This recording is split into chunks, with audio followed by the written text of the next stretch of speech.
You're listening to a Budapest Beacon podcast. My name is Ben Novak. Joining me today, Mr. Peter Erdély. He is an editor with 444.hu, a Hungarian news website.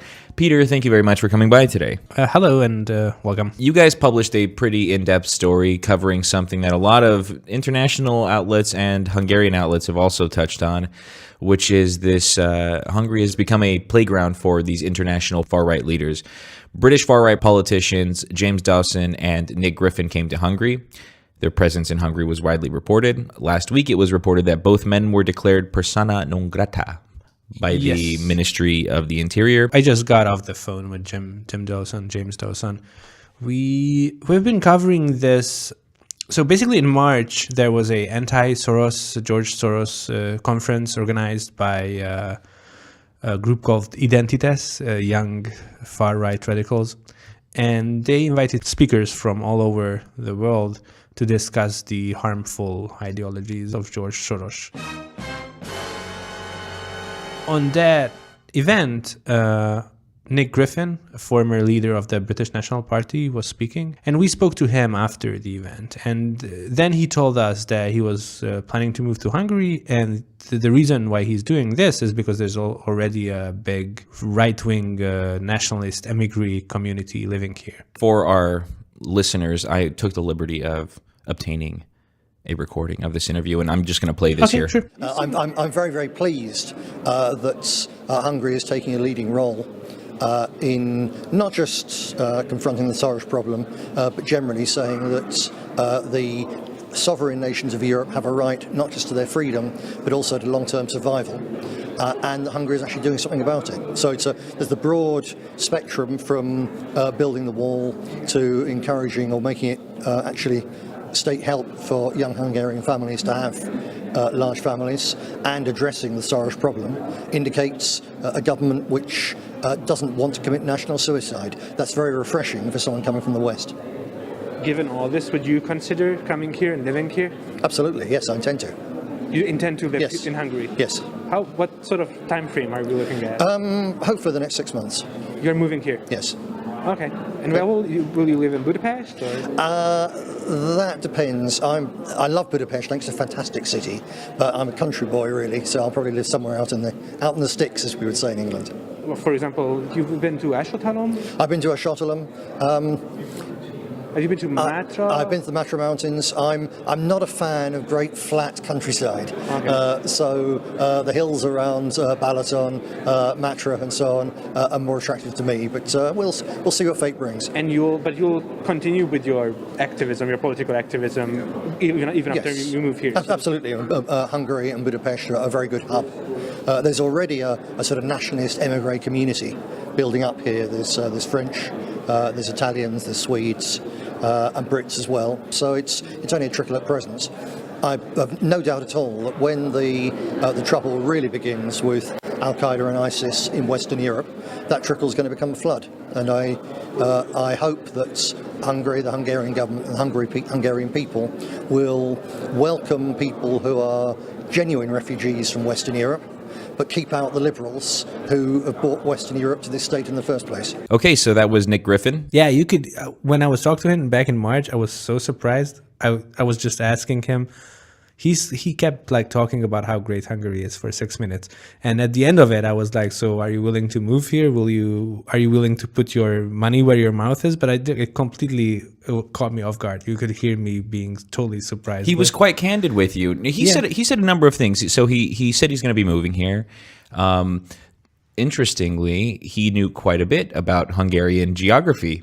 So he knew about not just that, but before this dialogue, this short interview, he gave a speech at the anti-Soros conference. Actually, he was, I think, the keynote speaker. He was the first, the most important speaker. And in his speech, he referred to things in Hungary, in Budapest. So, for example, he said the headquarters of the Soros movement, or one of the headquarters of the Soros movement, would be a thing called Project Aurora. Now, Aurora is this small bar in Aurora Street. It's like, if for those of you who don't live in Budapest, Aurora is this dive place. I wouldn't even call it a ruin pub. It's kind of like just this dive place in the 8th district. Yeah, it's kind of like a lefty environment. Yeah, It is, but they are not a significant sort of player. I wouldn't even call it like there are some sort of activism around Aurora. People tend to go there and listen to lectures and stuff like that, but they are not an influencer of any sort of event in Hungary. I think most people I know that most people are not even aware that they exist. So for Nick Griffin, a former leader of the British National Party, to come here to speak about Soros and to say Aurora, and he knew to even know about it, and to know the name of the NGO who operates, like, it was so unreal. He had such deep knowledge about what goes on in Budapest. So we spoke to him, and after that, and especially after his comments on the nationalist immigrant community being in Hungary, many people started to look into this. Magyar Narancs did a piece, Heti Válasz did a piece, a couple of other outlets looked into it, and I think The Independent and AP and some of the international news agencies also picked up what he said. So after this, there was sort of intense attention. There was an increased attention on what goes on here. And I think that may have had something to do with the government's latest sort of move, in which they expelled both Nick Griffin and, as you say, James Dowson, who did not speak at the Soros conference, but who attended. What's interesting about this interview you did with him was that he was quite open about how there's this very good hub of these, this international emigre community here that espouses the kinds of values that he espouses. After this, we spent 2.5 months sort of trying to figure out who he meant. So we tried to find the French, and we tried to speak to them, and we found the Swedes, and we spoke to them as well. So there's a guy called Daniel Friberg. Mm-hmm. We mentioned him in our article this week. He's a CEO of a publisher called Arctos. Mm-hmm. They are a relatively big player in the alt-right or new right, hard right, whatever you want to call it, scene. They own the exclusive rights to publish Alexander Dugin in English, and a couple of other... A big Russian ideologue. He's Putin's main ideologue. And not just him, but other sort of important, quote-unquote, important alt-right thinkers. Their thing is to translate this to English and to other languages, and that sells well. So Arctos is a really successful publisher. Daniel Friedberg, he was a Swedish businessman. I think he ran a mining company for a while and stuff like that. And then he found this, niche, and he made it a successful business. And he also moved here, or partially moved here. He's living, in Hungary and in Sweden. He rents a flat at Andrássy Street, and he frequents, events of the far right movements. Many people thought that the expulsion of Griffin and Dawson was sort of a message to the other people, among which, Friedberg also, to keep a distance, to not interfere. To maybe tone it down a bit, or not be as public, perhaps. Yeah, do not interfere with Hungarian politics. Well, it's interesting that you bring that up. What kind of stood out to me from Griffin's statements in this interview also was that he talked about this trickle of this international immigrant community turning into a big flood of people that would eventually come here. He was quite open in his praise of Prime Minister Orbán. So how do you make sense of that? I mean, judging on the situation, how you see these groups, these Hungarian groups interacting with these, these international far-right figures, and these far-right figures praising Prime Minister Orbán. How do you make sense of all of this? I think that most of whom we spoke to from this community do admire Orbán's politics. But I think some of them are more radical. Just their politics are more radical than what Fidesz does. And I think that the expulsion may be related to Identitas and Betyár Sereg. These are all radical right-wing organizations. And there's a rumor that they're actually going to form a party. Yeah, so they are planning to step into party politics. And I think this might have been connected to that. So Griffin and Dawson was like, making noise around these organizations. We know that Dawson supported Betyár Sereg and the Hungarian self-defense movement, another sort of radical right-wing movement. With Betyár Sereg, for those who don't know what this is, it's translate to the Outlaws Army, and it's an extremely violent far-right group.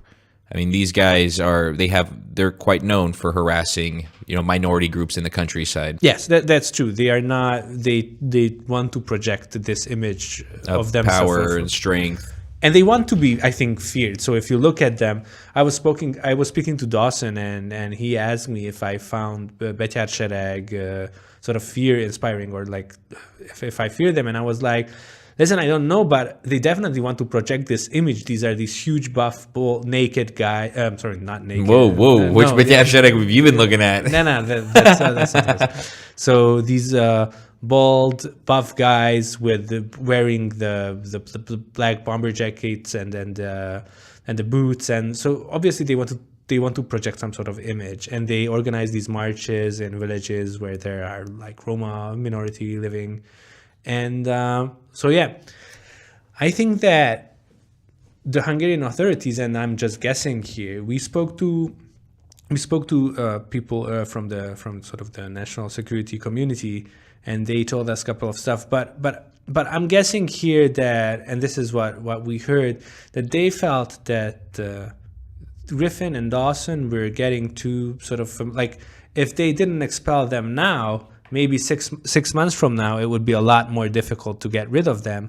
And they didn't like the things they were planning. They didn't like it probably politically. They felt that this new party these groups were forming might, pose some kind of a threat to... Which is a really interesting point, because what we saw, and this may go a little bit off topic, but to kind of put this in perspective for those who would be a little bit more interested in how domestic politics work here, is that with the refugee crisis, we saw that Fidesz took a sharp turn to the right. Yeah. They outrighted Jobbik, which is the far right. And then so you have far right Fidesz, farther right Jobbik, and then you have a far right, which is these Identitas, Betyár Sereg, self-defense movement. Self-defense movements. This, what's this guy's name? Orosz Mihály Zoltán. Yeah, he's a mayor of Érpatak. Érpatak model system. So you have the far right, far right. Yeah, they are all competing sort of for the same block of voters. So even though I don't think that any new group would pose a serious threat to Fidesz's power, but the next election is in 2018, and Fidesz, I think, is pretty much confident that they are going to win the election. I think the main question for them, if they are going to win a supermajority, which would enable them to continue to do whatever they want without, any real checks and balances in the parliament. And I think that these groups, these far-right groups, since they all compete for the same block of voters, as we said, they might feel that, the supermajority is not a sure thing for them yet. Let's not risk anything. Let's not, see how many voters can these groups scoop up. And I think this might be one of the reasons why they decided to move against Griffin and Dawson, who they might have saw as key figures. Let me hit you with an idea. Yeah. Tamás Fabian with Index.hu wrote an article kind of that summarized how Identitas, Betyár Sereg, and this Érpatak model group are planning some kind of political party here. And what he suggests in his article is that the way the pro-government media has been covering this, they've been giving it quite a bit of attention, even despite the fact that this is still a pretty small, very marginal movement. And what he said in his article, what he suggests is that, this at the end of the day may be something that Fidesz would welcome, because what it does is it further breaks up Jobbik's base. That's true. And I think that's a fair assessment, but I think that there's no one grand plan which the government would be following. They are looking at scenarios, they are looking at how likely each of these scenarios would be.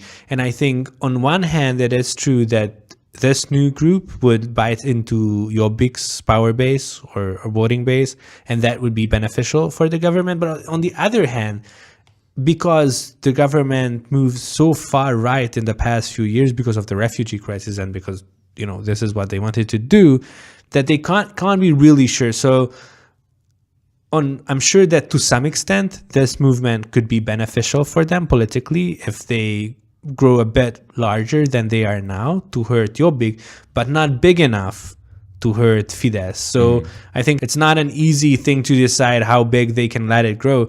And they might have felt that, getting Dawson and Griffin out of the picture. And I spoke to James Dawson a couple of an hour ago, and he told me that he was never involved in this party thing, whatever that. This is what he claimed.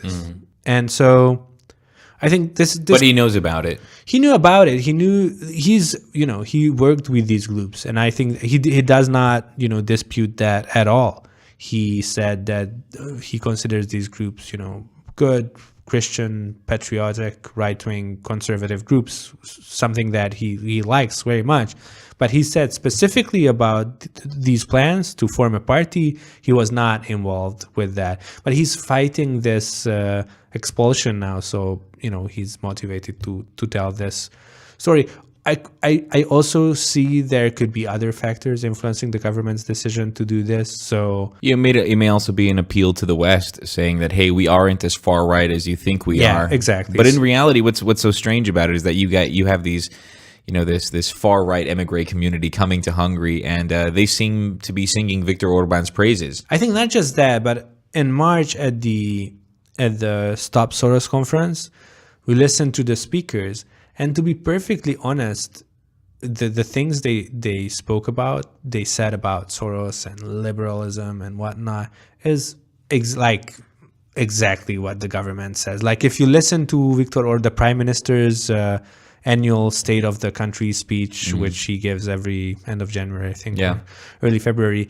And this year was about the refugee crisis and George Soros and predators looking to, and how there's like an organized effort to like push migrants onto Europe. Like those were the exact things that comes from the fringes of the far right. So if you looked at the sort of substance of what the people at the Stop Soros conference were saying, who are labeled, far right, and what the government is saying, there's no big difference there. So it's not just that they praise Orbán, they do praise Orbán, but they are saying the exact same things. And I think this could have been a motivation, like what you said, that they wanted to show their better face to Europe, since they have so much criticism because of the CEU law and because what they are planning to do with the NGOs and generally the policies, the far right policies of the government, that they wanted to have. And this is a low political cost move, so they won't really lose any significant support. Not domestically, no. Yeah, because they expelled. And when I spoke to Dawson, he said he felt that this might have been a lone sort of tech initiative, like maybe the government is not even aware what goes on, and maybe this, like, he wanted to believe, he likes Orbán Viktor and the government so much that he wanted to believe that this could have happened without the knowledge of the upper echelons of the Hungarian government. Unlikely. Yeah, which is unlikely. Which I think is unlikely. Let's quickly touch on Nick Griffin's and Jim Dawson's connections to the Hungarian far right. Now we talked about Betyár Sereg, we talked about the 64 vármegye, the 64 counties, extremist groups. What are the connections of these British politicians to these groups? So I think that Jim Dawson came here in 2000 or the early 2000s initially. He was involved in these pro-life, anti-abortion Christian things. And he found people here, I think back then they were just individuals that sort of shared his philosophy, and they started working together and they held conferences and stuff like that. And then I'm not entirely sure what was sort of the first contact with Betyár Sereg and Ömvér Mozgalom, but obviously he's someone who's very much interested in these militant organizations. And basically, he told us back in March or early April that he was supporting Betyár Sereg with tactical vests. So these are sort of vests what police would wear, which had various pockets for handcuffs. Tactical vests. Yeah, it's called a tactical vest. I don't own one, so I don't have enough. Well, you should join. Yeah, Betyár Sereg. You might have gotten one. Or yeah, if I can get in. So, and he also. He told us that he financially support Identitas. I'm not entirely sure what that means. That probably just means that for their events, he helped, rent venues and stuff like that. So I don't think he really payrolled that, but I'm sure that he did support them. And he also helped them organize. This is a guy who has, I think, more knowledge about, political organization in general than these young people have in Hungary. And he has international connections. He's said to be a really rich guy. I'm not sure about his personal wealth, but The Guardian referred to him as a far-right millionaire. So that would be a billionaire in Hungarian terms. And he also owns I'm not sure about the ownership situation, but he controls something called the Patriotic News Network. Actually, he founded that, if I'm not mistaken. Yeah, he launched the Patriot, which he himself declared was there to tarnish Hillary Clinton's reputation during the presidential election. Yeah, so that's a network of Facebook groups, Facebook fan pages, but they have big reach. So Knights Templar International, one of his organizations, have over 500,000 fans on Facebook, which is a big audience. And he used his network during the U.S. presidential election to help Trump, and during the Brexit vote to further the Brexit cause. And so he told us that he employs 5 people here in Hungary. These people are from the 64 county. That's another sort of militant movement from the far right, that he employs these people to curate content on his various Facebook groups and pages. Interestingly, 64 counties, weren't they also responsible for vandalizing the outside of Aurora? Of Aurora. Sure. They went to, vandalize. I mean, they spray painted some stuff on George Soros stuff on the pavement. So as much as, some people might be unpleasant, it wasn't exactly like a huge thing, I think. But sure. So these people, they organize. Dawson told us that. So he has this group, Knights Templar International. Sounds really, I don't know, regal, Indiana Jones, and so this group, he meant this to be an umbrella organization over far-right militant groups of Europe. That he said that these groups like Betyár Sereg and so forth, they needed sort of moral guidance. So his basic premise is a big war is coming to Europe, and this is unavoidable. And he feels that there's going to be militias protecting people like himself. So he needs to create this network of militias, not just in Hungary. He's active in Serbia as well, and I think in Bulgaria and maybe in Macedonia too. And so he wants to pull these groups together, create some kind of a network with them. He will give them moral guidance, what's right, what's not. And like an ideological underpinning. That's what it sounded like based off his statements, was that, right now, if these guys don't have an ideology, don't have some kind of moral compass, then they're just like these loose cannons. But the second you give them that, that direction, then they serve a purpose. He was quite, honest and frank with us about his intentions of providing this moral compass to these groups. And he was really proud that he got Hungarian radicals and Serbian radicals who usually sit down at the same table, who usually don't like to sit down together, but they more like to beat each other up. And I think this was his intention. Again, I'm not, familiar with the inner sort of assessment of the national security agencies of Hungary, but I could see how this could be perceived as a threat to someone wanting to organize these fringe, radical, militant groups of Hungary to serve, a common purpose. And this is, up for interpretation. So his interpretation would be, I'm just giving them a moral compass. I just want to make sure they do right. They are Christian, whatnot. It doesn't need to be, harmful or anything. But if you look at it from a different perspective, maybe from the perspective of the National Security Agency, what you see is there's a foreign national talking to these militant groups, trying to pull them together, trying to organize them to a network, trying to support them with either money or tactical West or whatnot. And we might not want to see it. I think it will be interesting, though, to see, because Jim... So he's planning to fight this. He's planning to fight this in court.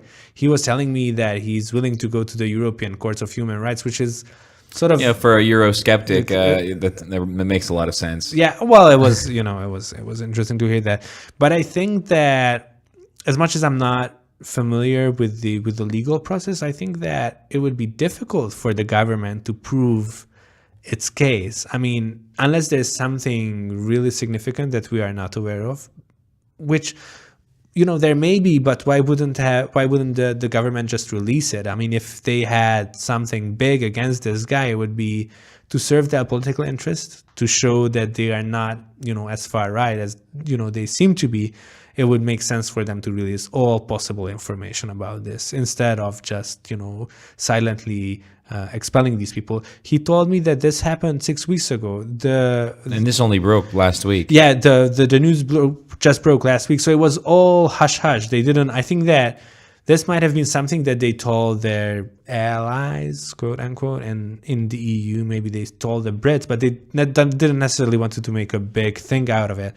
And anyway, I'd be just really interested to see how this goes. If this goes in front of a court, what kind of evidence because he was expelled on national security grounds, and that could be many things, but I think it will be difficult to prove, and I think in general it is difficult to expel an EU national from an EU country. So anyway, I'd be just interested to see what sort of legal framework or ideas the government have about this. All right, well, there we have it. Mr. Peter Adade, thanks for coming by. Thank you. Goodbye.